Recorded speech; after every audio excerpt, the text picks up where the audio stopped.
The man in the arena. It is not the critic who counts, not the man who points out how the strong man stumbles or where the doer of deeds could have done them better. The credit belongs to the man who is actually in the arena, who face is marred by the dust and sweat and blood, who strives valiantly, whose errs, who comes short again and again, because there is no effort without error and shortcoming. But who does actually strive to do the deeds? Who knows great enthusiasms, the great devotions, who spends himself in a worthy cause? Who at the best knows it in the end, the triumph of high achievement, and who at the worst, if he fails, at least fails while daring greatly, so that his place shall never be with those cold and timid souls who neither know victory nor defeat. Teddy Roosevelt, 26th President of the United States. So why would I have that amazing quote from a President of the United States at the beginning of a Dragon Ball Z video online? Pretty easily, it's because even though I'm going to criticize Dragon Ball Super, I have to give it a lot of credit for daring, trying, and it's easier for me to be a critic out here in the wild than it is to be in the arena. And so I have to give credit where credit is due. Even though I think there's a lot of faults to Dragon Ball Super, there's a lot of potential as well. And I only want to help them. I truly don't want to be a critic who's just nitpicking. I want to be somebody who actually makes a product better because I do love Dragon Ball and because I want it to succeed. And because as well, I'm not in there. I am not writing the show. I don't have to put my name on the line every single week and take all the blame if the story doesn't come through the way it should. Go out there and actually do it. Rewriting Dragon Ball Super. So we're going to start with Battle of Gods because it's obviously the first saga. The timeline that took place was 779 in Dragon Ball years, which was 4 years after Buu saga. Instead, we're going to change it to 775, which is 1 year after Buu's death. That way it makes sense why everybody looks so young and looks the exact same way they did at the end of Z. So it's going to start off with Beerus waking up from this deep Sandman slumber, and he's far weaker than he originally was. Whis tells Beerus that he's been sleeping for the past 75 million years. He fills him in on what's been happening with the Elder Supreme Kai and what has happened on Earth. This gives Beerus something more to go off of than just chasing after the Super Saiyan God, because after this movie, Beerus is a great character, but he doesn't have any objective to go after. Once he has a Super Saiyan God, there's nothing for him to do besides sit around and eat. This gives him an objective to try to figure out what happened and why he was put into this deep slumber. So everything else in Battle of Gods is going to go pretty much the exact same way. A couple of differences, though, is Vegeta's not going to dance because, yes, that's funny, but you're making Vegeta way too much of a comical character when he is pretty much always serious. The ritual can stay the same, that's fine. Goku's not going to turn back to his normal Super Saiyan state by the end. He's going to stay red the entire time he fights Beerus. He's going to end up losing the exact same way. And the film's going to end the exact same way with it because I feel like overall that's a very good story with it. There's just a couple of beats that could have been done better. All right, second saga, Resurrection of F. Now this is going to take place in the original timeline with 779, which is going to be 4 years after Battle of Gods. For 4 years, Goku and Vegeta have been training with Beerus and Whis. Pan has been born. She's just a little baby at this time. Trunks and Goten are both teenagers. Trunks 14, Goten is 13. Everything largely goes the exact same as in Resurrection of F. Goten and Trunks are a little more punky teenagers in this, the way they fight. It's understood that Piccolo's power level is similar to that of Super Saiyan 3 Goku was in the end of Majin Buu saga, and that Gohan has remained the same. The fights go largely the same. The only big difference is when Gohan fights first form Frieza, he's at about a standstill. And then when Frieza transforms into his final stage, then he one-shots Gohan.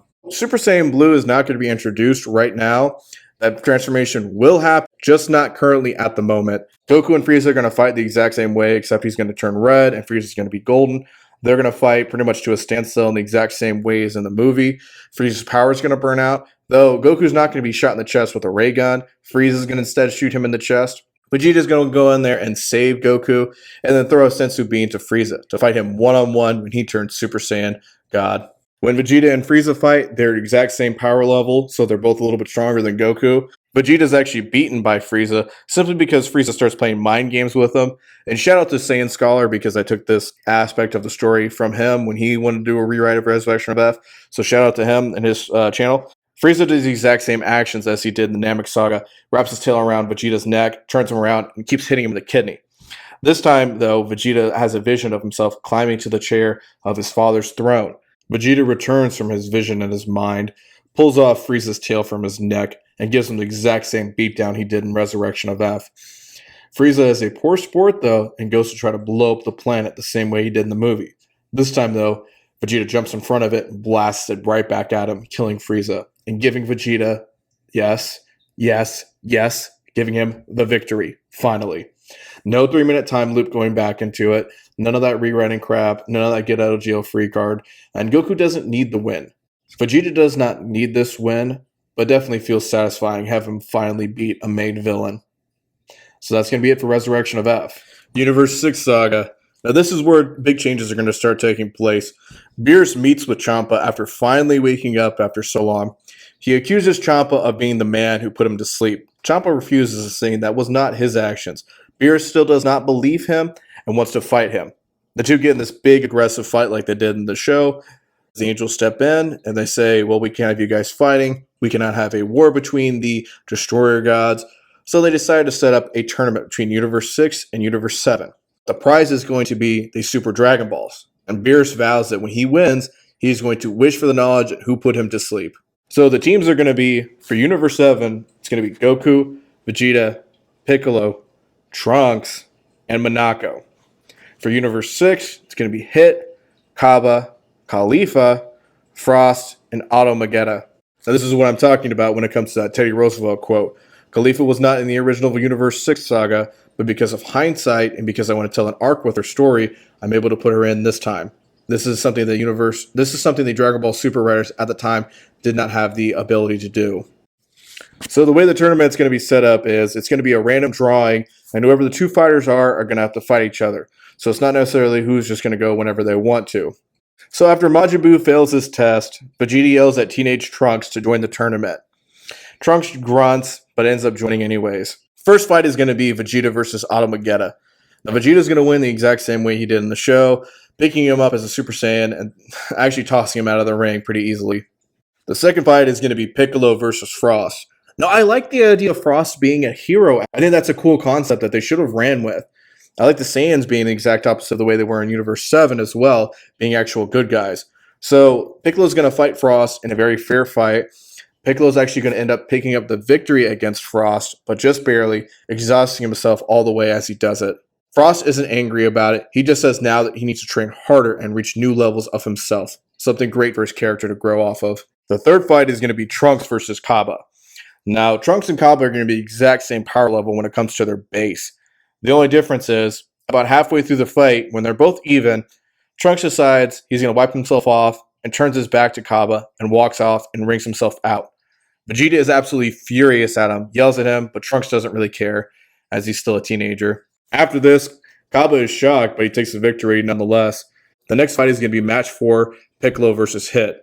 Now, they both have an intense stare down with each other, as Piccolo feels Hit has a lot of power that he's not showing. And in 1 second, unseen by almost everybody, Hit beats Piccolo without a punch being really seen, as he uses his time skip ability to win. Piccolo falls out of the ring and loses.